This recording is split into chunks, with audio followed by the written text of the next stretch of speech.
Bolsonaro e a direita, o legado de Bolsonaro para a direita. Vamos iniciar então com os seus 2 minutos e 15 segundos do deputado Kim Kataguiri. Kim. Coppola, Bolsonaro pegou um país em 2016 com uma esquerda absolutamente destruída, com Lula preso, inelegível, impopular. Além disso, com inflação baixa, com reforma trabalhista, com o PEC do teto de gastos.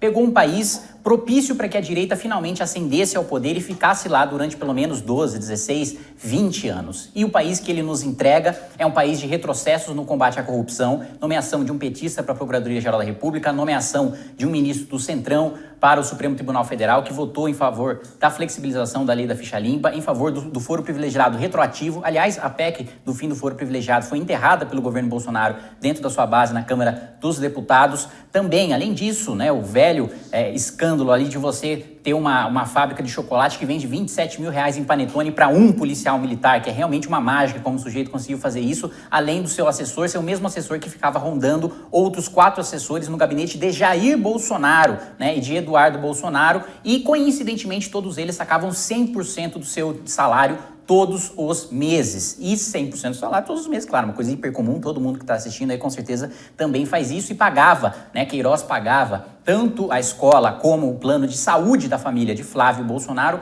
em dinheiro vivo. Tudo isso fez com que toda essa rachadinha, e aliás, a valorização de imóveis também é importante ressaltar, 300% de valorização de imóvel em 8 meses. 300% em 8 meses pós-eleição de Jair Bolsonaro, foi a valorização de imóveis. Praticamente a bolha de 2008 foi alcançada hiperbolicamente aí pelo escândalo de Flávio Bolsonaro, que se transformou num Pelé dos negócios, comprou até uma mansão depois que seu pai foi eleito. Tudo isso maculando e arrastando a imagem da direita brasileira, que estava em ascensão em 2016, e agora ele nos entrega um país em que o Lula não só está solto, como está elegível, graças aí à conivência de Jair Bolsonaro e à camaradagem de Jair Bolsonaro com o Supremo Tribunal Federal, e no seu interesse em ver Lula concorrendo para ele ter alguma chance de vencer uma reeleição. Então, ele pegou um país com uma esquerda destruída e entrega um país com uma direita absolutamente destruída e num cenário de terra arrasada. Caio Coppola, 2 minutos e 15 segundos sobre o tema Bolsonaro e a direita. Só para deixar uma linha muito clara, o único aqui entre nós, Kim, que já foi filmado numa defesa enfática do patrimônio imobiliário do presidente da República é você. E outra coisa, o Kim ele confunde o debate público misturando questões que são centrais à administração federal, e é nisso que eu foco. Os meus comentários, até como eu disse, eu não sou protegido pela imunidade parlamentar, eu não posso fazer o tipo de acusação leviana que ele faz com o passado da família Bolsonaro.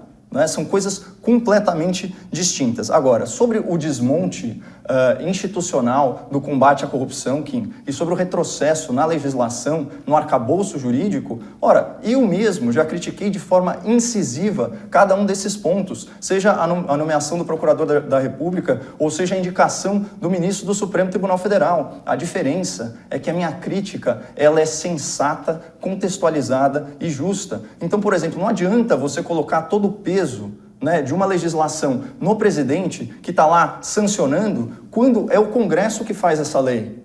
Então, no mínimo, para fazer a crítica justa, você tem que atribuir a cada parte a sua devida responsabilidade. Então, é muito hipócrita você condenar o presidente da República por ter sancionado modificações na lei anticrime, quando foi o senhor Rodrigo Maia, ao qual você deu nota 8 quando estava deslumbrado na Rede Globo, sendo entrevistado pelo Pedro Bial, que estava lá desfigurando, para quê? Para barrar a tipificação do crime de caixa 2. É disso que a gente está falando, simplesmente dar a devida culpabilidade para cada ente. O que, por exemplo, Jair Bolsonaro tem a ver com a revisão do entendimento do STF sobre prisão de segunda instância? Então, é isso. A gente tem que fazer uma crítica ponderada. E sobre a direita destruída, eu vou esperar o meu próximo comentário, porque eu discordo completamente. Eu acho que quem destrói a direita, ou tenta destruir, é o MBL. Kim Kataguiri, sua réplica, 1 minuto e 10. Vamos lá, sobre a acusação leviana, a imunidade parlamentar não dá direito de cometer crime, de cometer calúnia, de cometer injúria, de cometer difamação. Caio Coppola sabe muito bem disso, tanto que o presidente da República, apesar de todas as acusações, não me processa porque sabe que em juízo ele perderia. Como, aliás, o seu filho Eduardo Bananinha já me processou, tentando tirar todas as minhas publicações do ar e perdeu na justiça, porque a justiça sabe quem é o culpado, quem é que tem as provas de crime contra si e que, sem dúvida nenhuma, não é o MBL. Em relação a abuso de autoridade, que Jair Bolsonaro, quando deputado, votou contra e depois, como presidente da República, fez sua base votar a favor. E, mais do que isso, Jair Bolsonaro não é só agora um deputado, não é só um presidente da República que sanciona ou que veta. Ele tem uma base gigantesca de parlamentares que ele utilizou para aprovar o abuso de autoridade, que ele utilizou para aprovar o juiz de garantias e que ele sancionou, coisa que sequer o PT fez, sancionar uma emenda do PSOL, né? E colocando que a crítica dele é sensata, contextualizada, né, e justa, ou seja, as minhas críticas não são insensatas, são descontextualizadas, são injustas, é só tentar desqualificar pela perda. E lembrando que Rodrigo Maia foi apoiado por Jair Bolsonaro, não por mim, que apoiei o Marcelo. Coppola, 1 minuto e 10 segundos para sua réplica.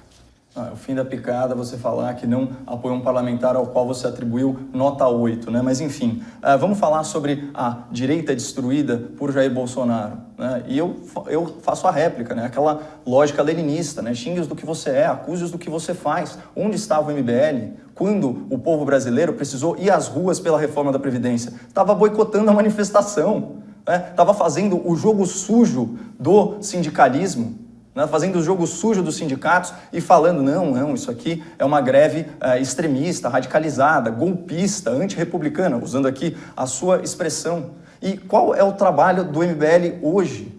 Né? Vocês publicaram aí pelo menos 16 vídeos no intervalo de 40 dias sobre a minha pessoa. Eu sou de esquerda ou eu sou de direita?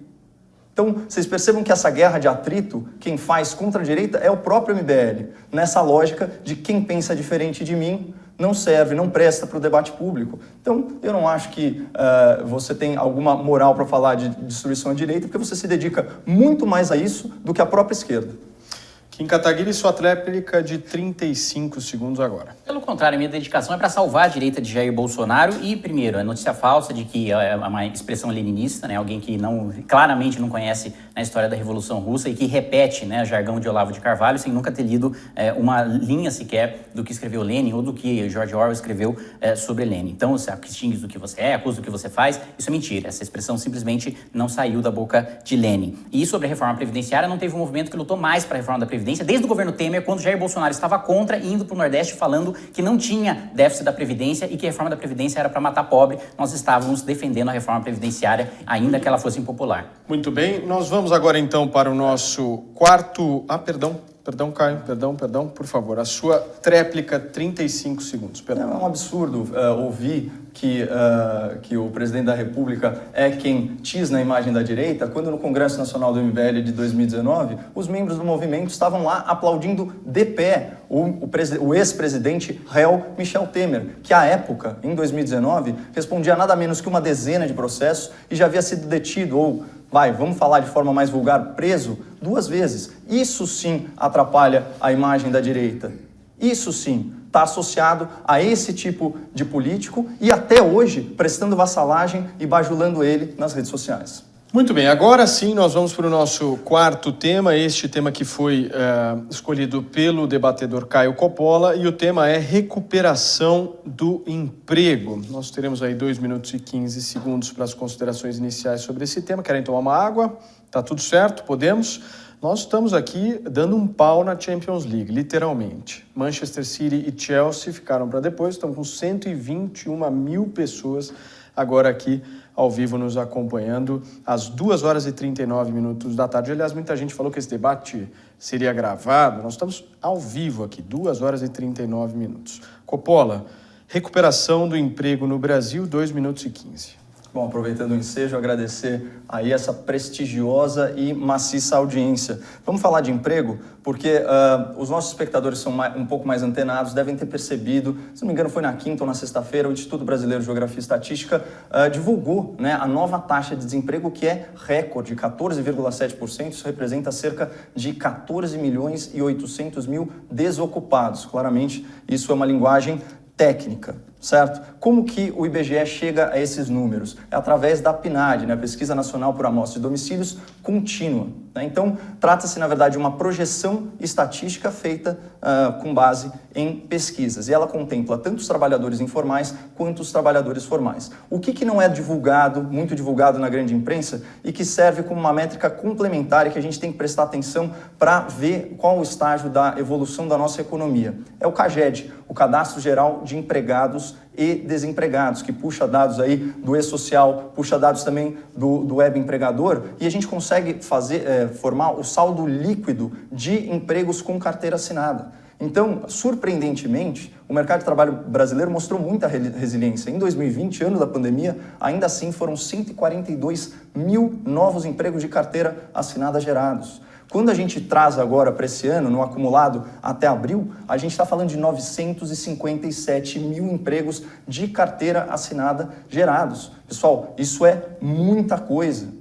E a gente tem que olhar com uma atenção especial para esse número, porque o emprego de carteira assinada ou emprego CLT, ele é a forma mais burocrática e mais onerosa de fazer uma contratação. Então, ele envolve um processo de decisão por parte do empregador que precisa ser levado em conta. Então, ele demora para voltar nos casos de crise. A gente teve o exemplo, por exemplo, da crise da presidente Dilma Rousseff, em 2015 e 2016, foram extintos 2.800.000 empregos CLT.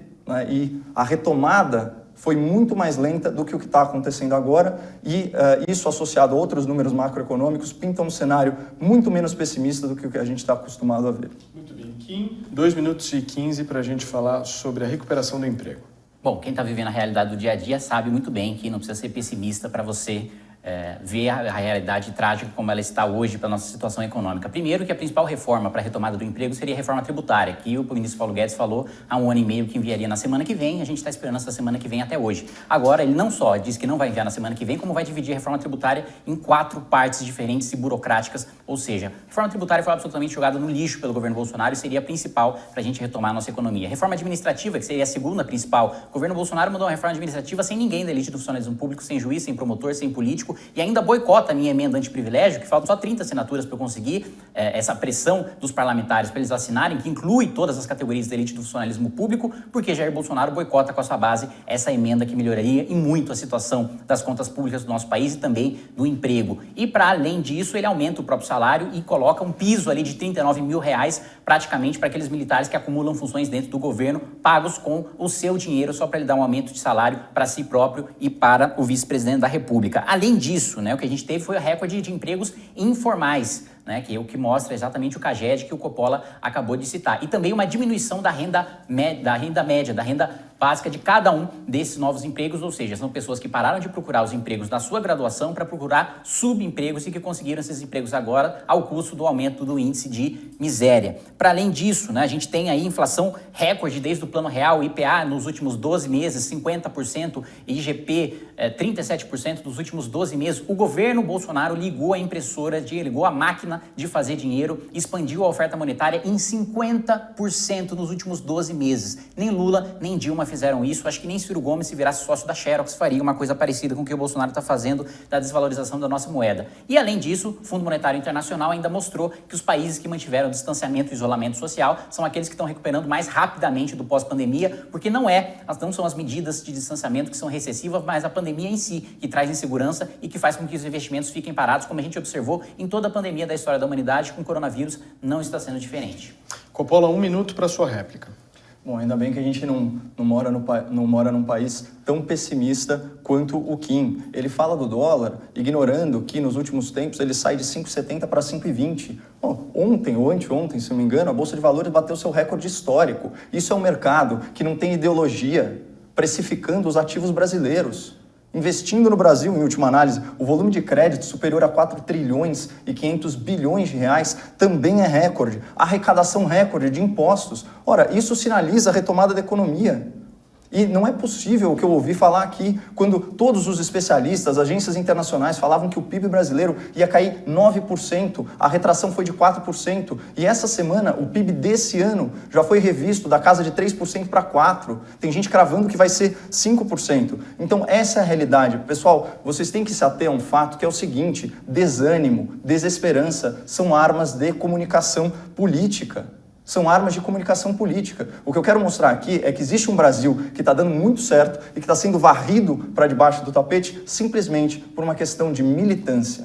Kim, 1 minuto e 10 segundos. Ilusão, populismo e demagogia também são instrumentos que vendem falsas esperanças para a população e são armas de comunicação política já utilizadas por todo quanto é tipo de líder populista de esquerda e de direita na história do nosso país. Fato é, volume de crédito subsidiado e também recorde de inadimplência. As pessoas não têm condições de pagar as dívidas emitidas durante o período da pandemia, né? E o governo, aliás, fez o Pronamp, que é um dos programas de crédito mais fracassados da história do mundo. Só 5% do orçamento que o Congresso Nacional aprovou para o Pronamp chegou de fato na ponta das empresas, porque o ministro Paulo Guedes obrigou as empresas a manter todos os seus empregos exatamente como eles estavam durante o período da pandemia, até um ano depois. É óbvio que ninguém tem previsibilidade no seu negócio para conseguir pegar empréstimo dessa maneira. E PIB crescendo 3% ou 4%, 3% é efeito estatístico. Se em todos os trimestres ele crescer 0%, no final das contas o PIB anual cresceu 3%, o que significa que realmente o PIB não cresceu absolutamente nada. É simplesmente crescimento nominal sem crescimento real. É por isso que a gente precisa ir além das manchetes e se ater aos fatos, aos dados, às estatísticas reais dos estudos e ler os estudos por completo. Caio Coppola, sua tréplica, 35 segundos. Até então aos fatos reais, né? A gente está falando o quê? De 1 milhão de empregos com carteira assinada durante a pandemia que o Kim varre para debaixo do tapete, sem falar na contenção de danos. Porque, por meio da MP 936, do secretário especial da Previdência e do Trabalho, o programa BEM, de manutenção do emprego e da renda, contemplou mais de 20 milhões de acordos de trabalho. Tem muita gente que está assistindo agora, que está nos assistindo agora, que foi beneficiado por essa flexibilização. A gente está falando o quê? De mais de 1 milhão e 400 mil CNPJs beneficiados, de mais de 9 milhões e 800 mil CPFs beneficiados. Então, trocando em miúdos, 10 milhões de empregos salvos. Para a gente fechar esse tema, 35 segundos. Vamos falar então sobre saldo de medidas provisórias no emprego. O MP 1116 e 1117 criaram um rombo para você, para nós, de mais de 70 bilhões de reais que os meus netos vão ter que pagar e eles ainda nem têm pai, né? E para além disso, também a expansão da oferta monetária, que o Caio Coppola absolutamente ignorou, fazendo com que a nossa inflação disparasse. E sobre os dados do CAGED, eu citei que esses novos 1 milhão de empregos foram empregos que estão pagando menos do que aqueles empregos que pagavam previamente. A gente teve uma diminuição na renda per capita de cada uma dessas famílias e é disso que se trata, das pessoas viverem melhor ou viverem pior. E esse resultado otimista do Caio a gente não está vendo na prática. Muito bem, são 2h48 agora da tarde deste sábado. Mais uma vez os nossos agradecimentos aqui a essa gigantesca audiência que nós temos hoje, 121 mil pessoas agora ao vivo. Com certeza esse debate ainda vai rodar bastante no On Demand. Então a gente agradece imensamente vocês estarem aqui num sábado assistindo tanto o Kim quanto o Caio, quanto eu também, a gente aqui neste debate. Olha só, nós vamos agora para o nosso último tema do debate. Esse é um tema, como eu já mencionei aqui para vocês no início, foi um tema diferente desses 4 temas que vocês viram os dois debatendo agora. Cada um escolheu 2. Este 5º tema foi um consenso aí entre nós 3 para que a gente pudesse colocar uma pauta sobre as eleições de 2022. Então nós fizemos aqui um sorteio e quem começa a falar sobre as eleições de 2022, a sua visão, a sua perspectiva, é o Coppola e ele tem 2 minutos e 15 segundos.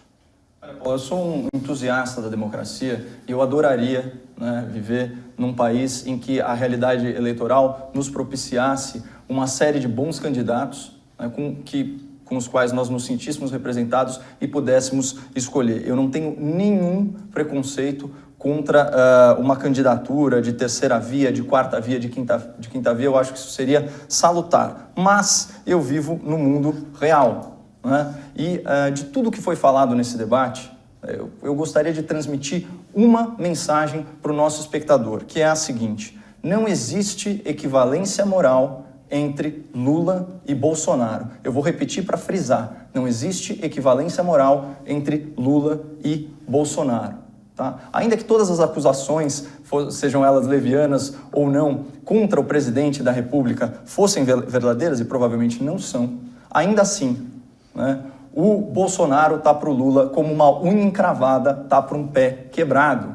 E o Brasil precisa caminhar. E caminhar com o pé quebrado é infinitamente mais difícil. Eu reconheço o mérito das críticas que falam do patrimonialismo, do nepotismo, do corporativismo, do populismo, que colocam o Bolsonaro, de certa forma, como um fruto do seu meio, que é o meio político. Tudo bem. Só que, pelo menos, o Bolsonaro ainda realiza algum tipo de enfrentamento ao sistema. Sim, ele transige eventualmente com o STF, ele transige com o centro fisiológico do Congresso, mas ainda existe um enfrentamento ao establishment midiático, existe um enfrentamento à tirania de certas decisões que tolhem as liberdades individuais. Bolsonaro ainda de vez em quando ele enfrenta o sistema. Lula é o sistema. Lula é o sistema.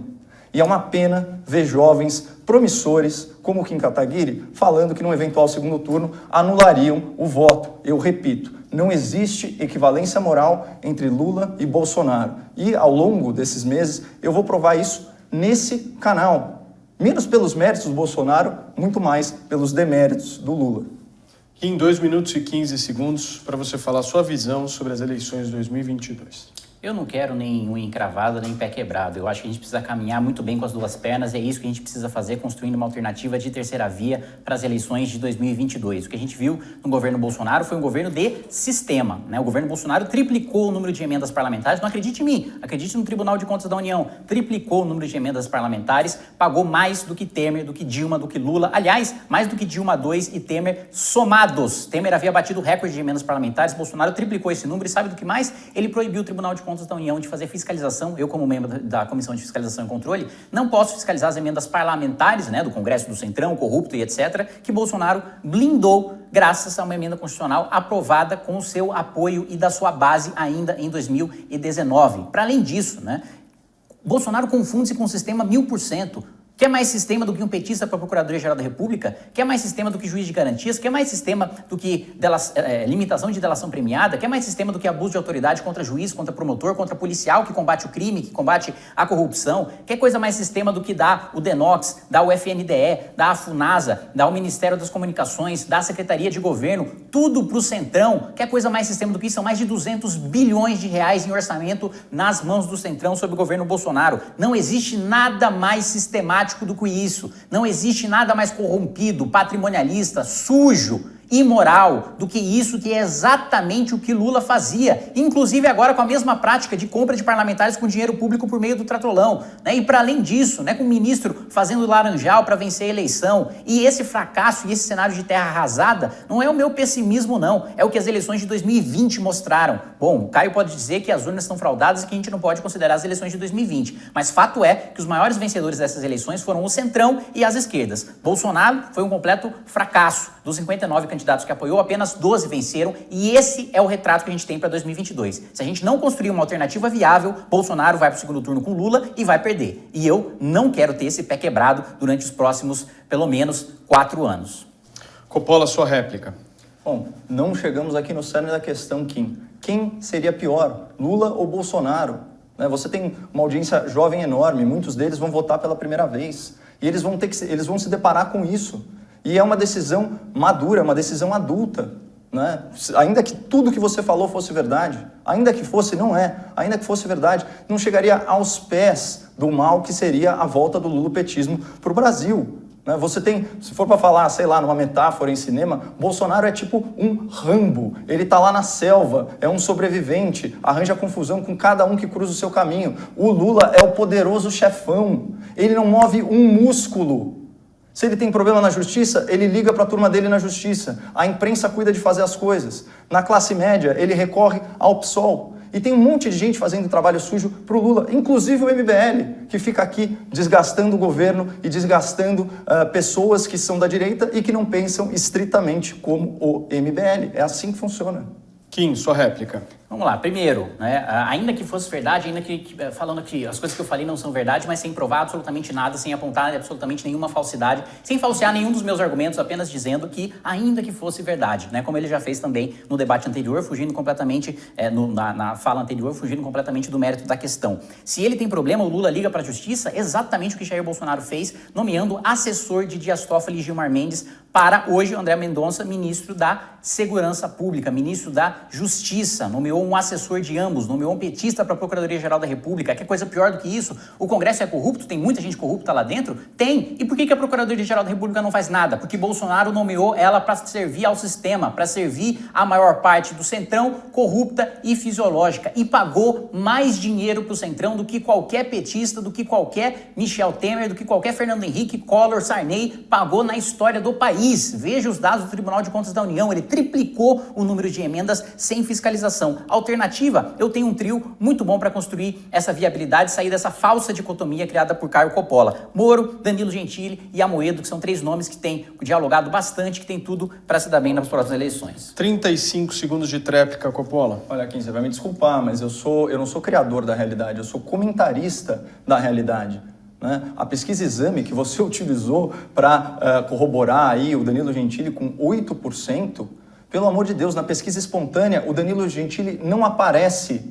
E o João Amoedo, que você mencionou, aparece com 0,5%. E o único cenário no qual o Danilo Gentili faz 8% é num cenário hipotético surreal em que há 3 candidatos. Lula, Bolsonaro e Gentili. E ainda assim, entre todos eles, ele é o que pontua menos. Eu estou com os pés no chão e preocupado com o futuro do Brasil e eu não quero Lula acima de tudo. Kim, 35 segundos para a gente fechar. Eu gostei que nesse pequeno tempo de debate eu já consegui convencer o Caio a acreditar em pesquisas, né? Porque ele já teve um vídeo aí na semana passada ou retrasada falando que elas não refletiam a realidade, que elas não funcionavam. Então esse já é um bom primeiro ponto de vitória. E segundo, depois disso, na espontânea ele não aparece. Pesquisem as pesquisas espontâneas 2 anos, 1 ano antes das eleições de 2018. Veja quem é que estava no topo da pesquisa espontânea e na pesquisa incentivada. Era Lula em primeiro e Marina Silva em segundo. Se a pesquisa nesse momento fosse o retrato da realidade, hoje ou a gente teria Lula ou a gente teria Marina Silva como presidente da República. Então, sim, tem viabilidade. E ainda que não tivesse, eu prefiro perder com os meus valores do que ganhar me vendendo. Okay. Muito bem, nós chegamos aqui já na parte final do nosso debate do Kim Kataguiri com o Caio Coppola. Mais uma vez aqui eu não posso deixar de mencionar as mais de 126 mil pessoas que estão nos acompanhando agora ao vivo, neste sábado. Vi relatos de gente fazendo churrasco e acompanhando o nosso debate, vi relatos de pessoas que estão deitadas agora no sofá também assistindo ao nosso debate, e vi detalhes de pessoas que realmente se interessam mesmo por política e vieram aqui conosco, aqui para participar. Bom, gente, nós temos agora pelo nosso cronograma aqui as considerações finais, então eu queria que nós sorteássemos. Vocês podem fazer um... Tanto faz? Tanto faz? Vocês estão muito leves, foi muito leve hoje. Como eu preferi? Então com Coppola começando. Coppola, nossa, é muita gentileza. Vamos lá, Coppola, 30 segundos, por favor. Bom, eu queria agradecer muito essa audiência maciça. Realmente não estava esperando, ainda mais com tanta concorrência, né? Nós temos a Champions League, nós temos também toda a esquerda brasileira aí abdicando de meses de narrativa do Fica em Casa para ir se aglomerar e gritar, vejam só, né? Bolsonaro genocida nas ruas. Então, obrigado pela companhia aí, deputado. Muito obrigado pela mediação, Paulo. Mais uma vez, estendendo os agradecimentos aqui ao CPJur que viabilizou tudo isso. Kim, para a gente fechar, por favor. Só agradecer, Paulo, Caio, dizer que gostei muito do debate, acho que foi muito produtivo. Na minha avaliação, até a gente poderia, aproveitando 126 mil pessoas assistindo, dar uma estendida aí. Eu deixaria o Coppola estabelecer novas regras, se ele quisesse, mais 19, menos 19, se ele quiser. A minha única regra seria da gente continuar. Mas eu não sei se o Coppola vai topar isso, vai dizer que eu não tenho palavra, que não foi isso que a gente acordou, mas eu gostaria muito de continuar aproveitando essa audiência, mas se a gente não continuar, eu me despeço e agradeço a atenção de todos vocês. Muito bem, eu queria imensamente aqui agradecer as mais de 125 mil pessoas que estiveram conosco ao vivo, aqui nos acompanhando, dizer e dar um depoimento aqui para vocês dois, da minha admiração que eu tenho pelo trabalho de vocês dois, e por ser uma pessoa também, assim como vocês, que tem muita preocupação de ver o lulopetismo de volta ao Brasil. É muito ruim e muito triste para o Brasil, por muitas vezes, a gente vê uma direita rachando dessa maneira. Então, eu acho que o quanto mais a gente puder buscar convergência nesse momento em que nós estamos, melhor será. Esse é o recado que eu queria deixar aqui para todos vocês. Queria mais uma vez agradecer. 125 mil pessoas ao vivo nos acompanhando em pleno sábado. Foi um prazer, enorme. Caio Coppola estabeleceu as regras, o Kim Kataguiri aqui aceitou as regras. Mas agora quem estabeleceu as regras é a doutora Juliana, que está em Doutora casa Juliana. esperando, afinal de contas é um sábado, eu também quero ver a minha Champions e eu tenho mais o que fazer, Kim, sinceramente. Carinho. E Uma pena. só mais uma vez agradecer aqui, principalmente por vocês terem me escolhido para mediar esse debate. Espero que a gente tenha conseguido aqui estabelecer. Eu espero sinceramente mesmo. Eu fiquei muito feliz com isso, fiquei feliz com o depoimento que o Caio fez, fiquei feliz com o depoimento que o Kim fez. Mesmo você sendo um bolsonarista tucano, eu gosto muito de você. Não, eu sou um produto da China, querido. Muito bem. Gente, olha, nós vamos ficando por aqui. Eu queria muito agradecer mais uma vez todas as pessoas que nos acompanharam. Esse vídeo vai ficar salvo, né, Caio, no seu canal, então vai rodar muito mais do que essas 124 mil pessoas. A gente se vê. Muitíssimo obrigado, Caio, mais uma vez. Muitíssimo obrigado, Kim. E muito melhor que Champions League. Tchau.